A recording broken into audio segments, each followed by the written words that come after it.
Olá, boa noite, tudo bem com vocês? Me chamo Daiane Varela, sou formada em Psicologia e hoje eu vim bater um papo com vocês sobre um tema muito legal que faz parte da minha vida e faz parte da vida de muito papai, de muita mamãe, então eu achei importante vir aqui bater esse papo com vocês, tá? Hoje se comemora o Dia Mundial do Orgulho Autista, né?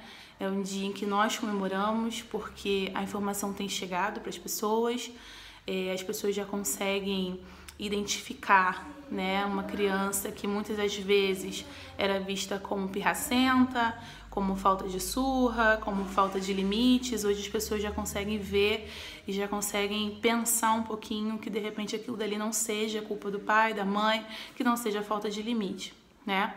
Para começar, a gente vai conversar sobre o autismo em questão de classificação, tá? O autismo não é uma doença, ele é um transtorno do desenvolvimento, né? Ele não tem cura, ele vai passar, uma criança que foi diagnosticada como meu filho, que foi diagnosticado aos 3 anos, ele vai viver todas as fases da vida dele com o autismo, tá? Quanto mais cedo for diagnosticado, você poderá dar uma melhor qualidade de vida para o seu filho, porque você poderá começar com algumas terapias, né? Hoje o Christian Miguel, ele faz terapia, terapia ocupacional, faz tratamento com fono, porque ele tem 5 anos e ele não fala ainda. Ele faz tratamento com neuro, né? Mas uma das perguntas que eu recebo muito é sobre psiquiatra. Não, ele não faz tratamento com psiquiatra. Eu já fui diretamente num neuro, tá? E, bom, eu separei 6 perguntas, né, que eu recebo muito sobre ele. E eu já vou entrar... Bom, uma é se ele faz tratamento com psiquiatra. Outra é se existe algum exame que me ajuda a diagnosticar o autismo, tá? Não existe um exame que te diga, ele é autista. Não existe. O autismo, ele é clínico, ele é visto, né? Você chega no médico e você conta o que seu filho faz, como é a alimentação dele, se ele fala, se ele dorme bem, né? Existem alguns detalhes nas crianças autistas que a gente já consegue identificar fora da normalidade, né? Por exemplo, eles não gostam de muitos toques, né? Eles não gostam de abraços, eles não gostam de beijos, olhar nos olhos só de pessoas que eles têm uma confiança, sabe? Eles são muito... não dormem bem, têm uma alimentação bem ruim também, mas isso tem características e características, tá? Tem autistas que vão ter, por exemplo, o meu não fala, né? Mas seria a característica mais forte dele no autismo, porque ele tem uma alimentação também bastante ruim, né? Ele não gosta de comer determinadas comidas, a maioria das comidas dele são comidas batidas, e isso também é bastante complicado, né? Mas ele é muito calmo, ele dorme muito bem, a gente consegue abraçar, a gente consegue beijar, pessoas mais próximas a ele conseguem ter um vínculo emocional mais forte, né? Pessoas mais distantes, mesmo que sejam da família, ele já não quer contato, ele já não quer porque não faz parte da inteligência emocional dele, não tá guardado, né? Que aquela pessoa faz parte do vínculo dele. Então, cada criança vai ter a sua característica, tá?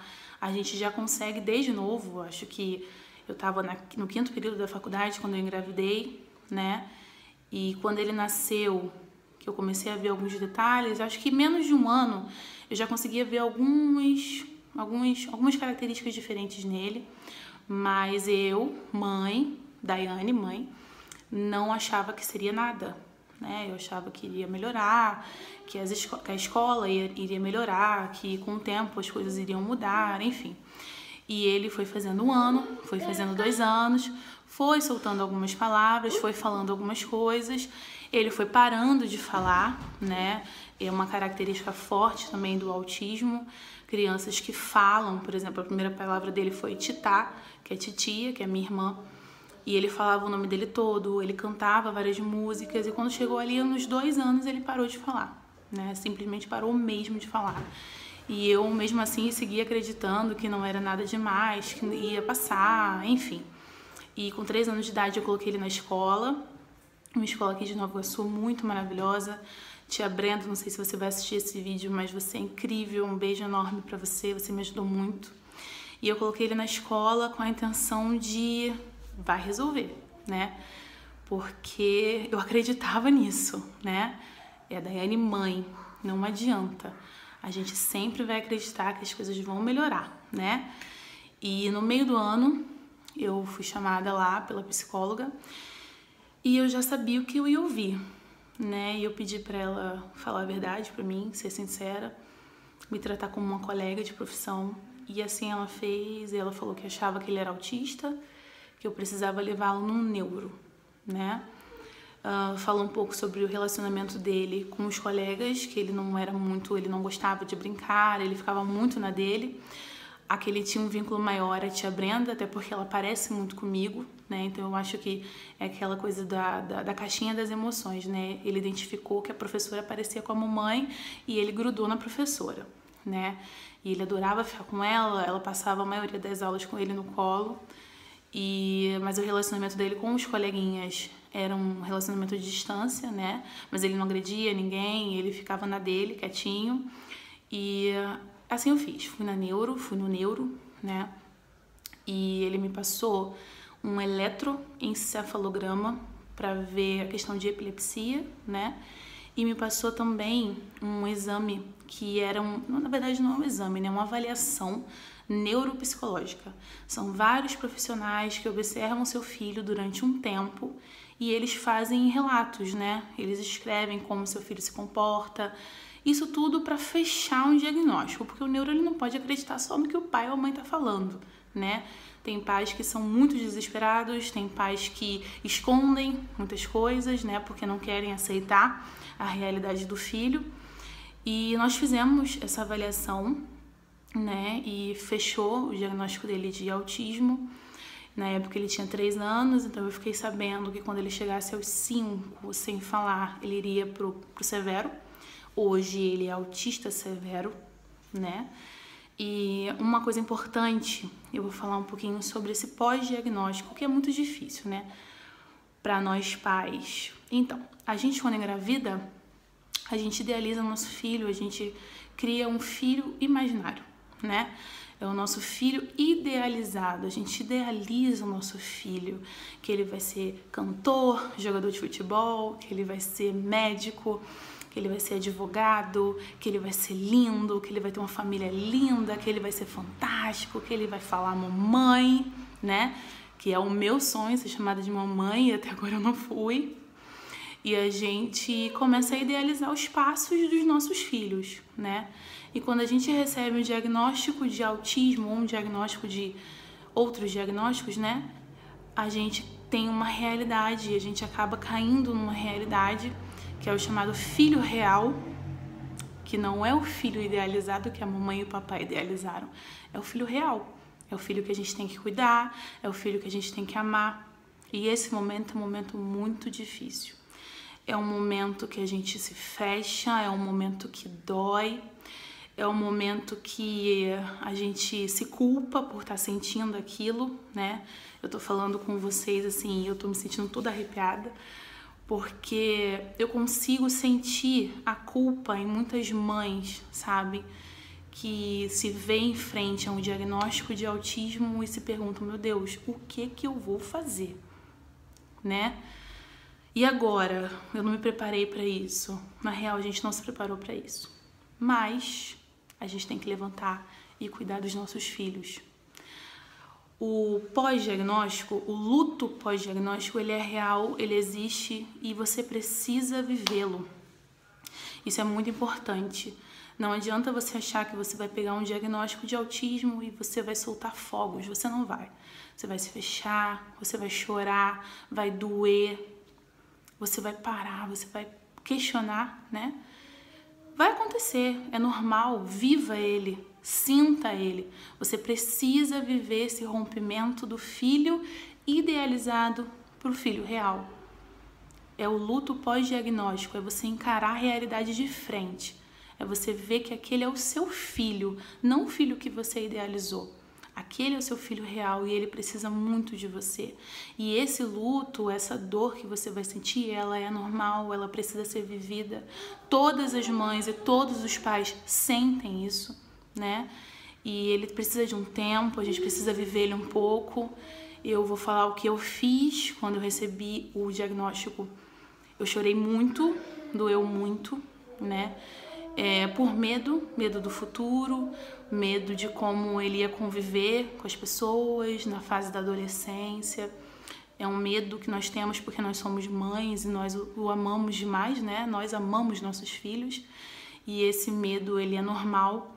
E eu procurei ler mais, eu procurei estudar mais sobre o assunto, eu procurei ver vários vídeos, né? Conversar com médicos e assim eu fiz, né? Eu levantei, fui atrás das consultas que ele precisa fazer, talvez uma vida inteira, né? E é isso, né? O luto pós-diagnóstico, ele existe, ele é real e ele precisa ser vivido. Você não é mais nem menos mãe por isso. Se sinta livre para viver esse amor com seu filho, independente de qualquer diagnóstico, independente de qualquer dificuldade. Ele é o seu filho e você é capaz de cuidar dele, de amá-lo mais do que qualquer outra pessoa. E você vai dar conta disso. Isso é real. Um conselho que eu vou te dar é: faça terapia, é muito importante, né? A gente jogar alguns pesos, né, para fora. E você é humana, você vai chorar, você vai sentir, você vai se preocupar, mas isso vai passar, né? E é isso. O amor por nossos filhos será sempre maior do que qualquer diagnóstico. É isso que eu tenho para falar para você. Eu nunca passei por uma situação assim de preconceito, né? Eu nunca vivi isso na pele, eu só ouço muitas histórias. Eu separei até algumas perguntas aqui. Como eu descobri? Foi uma psicóloga escolar, né, que me falou, como eu tinha dito aqui anterior. Ele não tem cara de autista. Eu ouço muito isso. Nossa, mas ele não tem cara de autista. Pois é, ele não tem cara de autista. Eu acho que os autistas não têm cara, né? E se a mamãe e o papai falaram pra você que ele é autista, acredite nisso, tá bom? Essa situação de, nossa, ele não tem cara de autista, eu até acredito que as pessoas não falem por maldade, né? As pessoas não queiram, né, fazer um comentário ruim, mas se a mãe ou o pai daquela criança falou que é. Beleza? Ele vai pra escola especial? Não, né? Eu achei algumas escolas que negaram a vaga, né? Eu passei por uma situação de preconceito, eu falei que eu não tinha passado, mas eu passei numa escola em Campo Grande, que eu busquei vaga pra ele, e a diretora falou que tinha vaga. Quando eu falei que ele era autista, a diretora falou: nossa, acabaram as vagas. Eu vivi essa situação, mas eu respirei e deu tudo certo, eu não arrumei problema com ninguém. E eu consegui uma escola incrível para ele. Na verdade, ele voltou para a escola onde ele fez nos 3 anos de idade, com a mesma professora, né? E vamos lá, faz tratamento com psiquiatra? Não, né? Uma coisa também que eu ouço muito. Eu acho que meu filho é autista, eu ouço muito isso, né? Porque ele não fala, às vezes a criança tem 1 ano. Então, assim, espera um pouco, avalia um pouco, observa como seu filho reage em situações de muito barulho, em situações de muitas pessoas, de aglomeração. Vê se ele olha no seu olho, vê se ele socializa legal com os coleguinhas da mesma idade que ele. Vai observando aos pouquinhos, tá? Que aos poucos você vai conseguir ter uma ideia maior da necessidade do seu filho, tá?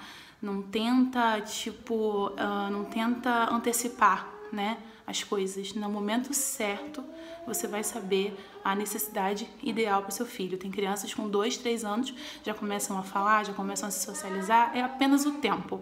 Cada criança tem seu tempo, né? Essa é a verdade.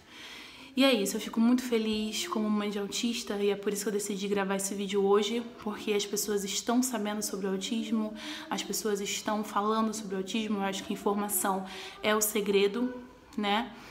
E é isso, tá? Espero que tenham gostado do vídeo. Um beijo grande pra vocês, ó. Boa noite.